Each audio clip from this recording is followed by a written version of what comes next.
ದಯವಿಟ್ಟು ಶಿವಕುಮಾರ್, ಬಹಳ ದೇವರು ನೀವು ಊಹೆ ಮಾಡದಿರೋ ಮಟ್ಟಿಗೆ ಬೆಳೆದು ಬಿಟ್ಟಿದ್ದೀರಿ. ನೀವು 20 ರೂಪಾಯಿ ಇಲ್ಲದೆ ಇರೋವಾಗ್ಲಿಂದ ನಾನು ನೋಡಿರೋನು. 20 ರೂಪಾಯಿಗೆ 2.2 ಪೆಟ್ರೋಲ್. ನಾನು ನೀವು ಹತ್ರದಲ್ಲಿರೋರು, ನಾವಿಬ್ರು ಬಹಳ ಹತ್ತಿರದಲ್ಲಿ ಜೀವನ ಮಾಡಿರೋರು ನಾವಿಬ್ರು 20ನೇ ವಯಸ್ಸಿನ ಸ್ನೇಹಿತರುಗಳು. ನನಗೆ ಹಿಂಗೆ ಮಾಡಬಾರ್ದಾಗಿತ್ತು. ನಿಮ್ಮ ಹತ್ರ ಏನು ಇಲ್ಲದೆ ಇರೋವಾಗ್ಲಿಂದ ನಾನು ಜೊತೆಯಲ್ಲಿರೋನು, ಏನು ಜೊತೆಯಲ್ಲಿ ಇಲ್ಲದೆ ಇರೋವಾಗ ನಾನು ನಿಮ್ಮನ್ನು ನೋಡಿರೋನು.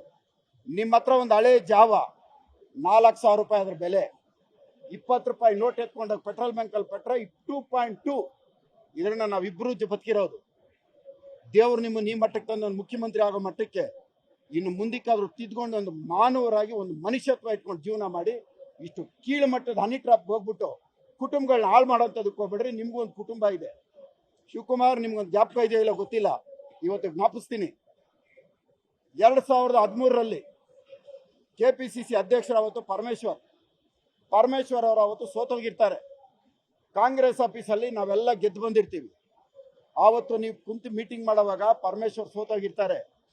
ನೀವೊಂದು ಮಾತು ಹೇಳ್ತೀರಿ, ಜ್ಞಾಪಿಸ್ಕೊಡ್ರಿ, ಅಥವಾ ಅವತ್ತಿನ ವಿಡಿಯೋ ಕ್ಲಿಪ್ಪಿಂಗ್ ಓಪನ್ ಮಾಡಿ ನೋಡಿ. ಸೋತವನು ಸತ್ತ ಅಂತ ಹೇಳ್ತೀರಿ. ಪರಮೇಶ್ವರ್ ಅವತ್ತು ಸರ್ಕಾರ ತಂದಿರ್ತಾರೆ, ಎಲ್ಲ MLAಗಳು ಗೆದ್ದಿರ್ತಾರೆ. ಸೋತವನು ಸತ್ತ ಅಂತ ಹೇಳಿದ್ರಿ. ಪರಮೇಶ್ವರ್ ಮನಸ್ಸು ಎಷ್ಟು ನೊಂದಿರ್ತದೆ, ಎಷ್ಟು ಆ ಜೀವ ನೋವು ತಿಂದಿರುತ್ತೆ ಅನ್ನೋದು ಯೋಚನೆ ಮಾಡಿಲ್ಲ. ಸೋತವನು ಸತ್ತ. ಇದೇ ನೀವು ಕಾಂಗ್ರೆಸ್ ಅಧ್ಯಕ್ಷರಾದ್ಮೇಲೆ ನಿಮ್ಮ ತಮ್ಮ ಸೋತ. ಇವತ್ತು ಅದೇ ನೀವು ಅವತ್ತು ಪರಮೇಶ್ವರ್ ಹೇಳಿದ ಮಾತು ಇವತ್ತು ತಿರುಗಿಸಿ ನಿಮ್ಗೆ ಹೊಡೆದಿದೆ. ಇದೇ ಜೀವನ 11 ವರ್ಷ ಆದ್ಮೇಲೆ ನಿಮ್ಗೆ ಹೊಡೆದಿದೆ. ಅವತ್ತು ಪರಮೇಶ್ವರ್ ಅವ್ರ ನೋವು ಇವತ್ತು ನಿಮ್ಮ ತಮ್ಮ ಸೋತ ಮೇಲೆ ಗೊತ್ತಾಯ್ತು. ಇವಾಗಲೂ ಹೇಳ್ತಾ ಇದ್ದೀನಿ, ಇವತ್ತು ನನಗೆ ಮಾಡಿರೋದು, ಜಾರಕಿಹೊಳಿಗೆ ಮಾಡಿರೋದು, ರೇವಣ್ಣನಿಗೆ ಮಾಡಿರೋದು, ರಾಜಣ್ಣನಿಗೆ ಮಾಡಕ್ ಹೋಗಿರೋದು, ಇವೆಲ್ಲ ತಿರುಗಿಸಿ ಹೊಡೆಯಬಾರ್ದು ಅನ್ನಂಗಿದ್ರೆ ನೀವು ಯಾವ ಪೂಜೆ ಮಾಡಿದ್ರೂ ಉಪಯೋಗ ಇಲ್ಲ. ಮನುಷ್ಯ ಶುದ್ಧವಾಗಿ ಇಟ್ಕೊಳ್ಳಿ, ಇದನ್ನು ಶುದ್ಧವಾಗಿ ಇಟ್ಕೊಳ್ರಿ. ಅಲ್ಲೆಲ್ಲೋ ಶರ್ಮಾತ್ಮನ ಹತ್ರಕ್ಕೆ ಹೋಗ್ತೀರಿ,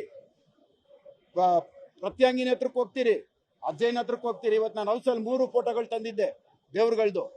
ಇವತ್ತು ನಾನು ಆ 3 ಫೋಟೋಗಳನ್ನ ಇಟ್ಕೊಂಡು ಹೌಸಲ್ಲಿ ಪ್ರಮಾಣ ಮಾಡ್ತೀನಿ, ನಾನು ರೇಪ್ ಮಾಡಿಲ್ಲ. ನೀವು ಮಾಡ್ರಿ ನೋಡೋಣ. ನಿಮ್ಮ ಕುಮ್ಮಕ್ಕಿಲ್ದೆ FIR ಹಾಕಿದ್ರ, ನಿಮ್ಮ ಕುಮ್ಮಕ್ಕಿಲ್ದೆ ಮಾಡಿದ್ರ? ನೀವೊಬ್ಬ ಬಹಳ ಪವಿತ್ರವಾಗಿರ್ತಕ್ಕಂಥ ನಿಮ್ಗೆ ಹೇಳ್ತಾ ಇದ್ದೀನಿ, ನೀವಿವತ್ತು ಚೆನ್ನಾಗಿರ್ಬೋದು, ಆದರೆ ಇದು ನಿಮ್ಮ ಕುಟುಂಬಕ್ಕೆ ಒಂದಲ್ಲ ಒಂದಿನ ಹೊಡೆಯುತ್ತೆ. ಇನ್ನು ಮುಂದಕ್ಕೆ ಅವರು ತಿದ್ಕೊಳ್ಳಿ ಅಂತ ನಿಮ್ಗೊಂದು ಮಾತು ಹೇಳ್ತೀನಿ.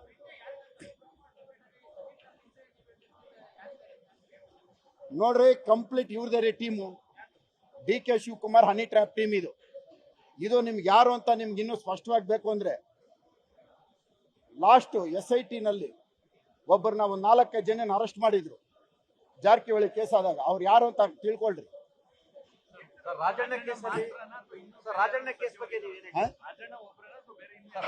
ಹೇಳಿ, ಇವತ್ತು ರಾಜಣ್ಣ ಹೇಳಿರೋದು ಹಲವಾರು ಜನದ್ದು ಇದೆ ಅಂತ ಹೇಳಿದ್ದಾರೆ.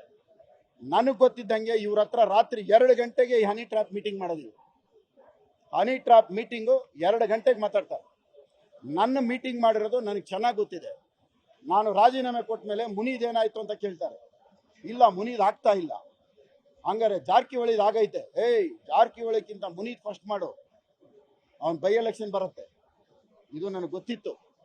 ಇದು ನನಗೆ ಗೊತ್ತಾದ ಮೇಲೆ ನಾನು ಬಹಳ ಎಚ್ಚರಿಕೆಯಿಂದ ಇದ್ದೀನಿ. ಕೊನೆಗೆ ಯಾವುದು ಸಿಕ್ಕಿಲ್ಲ ಅಂತ ಒಂದು ಹೆಣ್ಣುಮಗಳಿಗೆ ಕರ್ಕೊಂಡು ರೇಪ್ ಕೇಸ್ ಹಾಕ್ತಾರೆ. ಇದು ಮಾಡಿರೋ ಪಾಪದ ಕೆಲಸ. ಅರೆ, ರಮೇಶ್ ಜಾರಕಿಹೊಳಿ ಮೇಲೆ ಏನ್ ದ್ವೇಷ?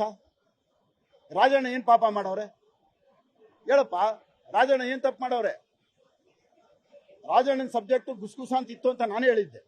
ಇವತ್ತು ಓಪನ್ ಆಯ್ತಲ್ಲ. ಇವತ್ತು ನಾನೇ ಕಂಪ್ಲೇಂಟ್ ಕೊಡ್ತೀನಿ ಅಂತ ಹೇಳಿದ್ರಲ್ಲ.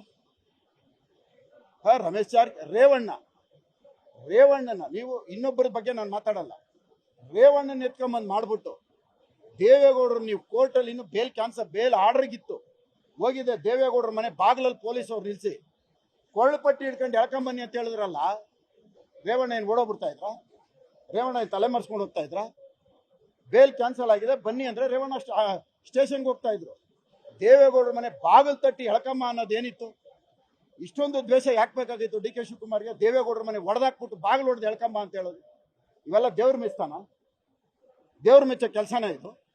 ದೇವೇಗೌಡರ ಹಿರಿಜೀವ ಮನೆಯಲ್ಲಿದೆ, ಅವ್ರ ಎದುರುಗಡೆ ಎಳ್ಕಂಬ ಕೊಳ್ಳಪಟ್ಟಿ ಇಳ್ಕೊಂಡ ಅಂತ ಹೇಳಿದ್ರೆ ಇವೆಲ್ಲ ದೇವ್ರು ನೋಡ್ತಾ ಇರ್ತಾನೆ.